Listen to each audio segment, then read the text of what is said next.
বলে প্রিয় মোহাম্মদ এলো রে দুনিয়ায়,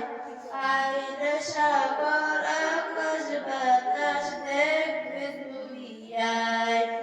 আইরে সাগর আকাশ বাতাস দেখবে দুনিয়ায়, ধুলির দ্বারা বেহেশতে আজ জয় করিলে দিলের লাল,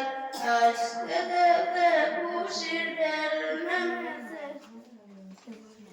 ধূসর সাহারায়, দেখ আমিনার মায়ের কোলে দুলে শিশু ইসলাম দুলে, যশু মুখে হাসে আমি শেষে শোনা, আজকে যত পাপিও তাপিও সব গুনাহ ফেলে মাপি দুনিয়া হাতে থাকি।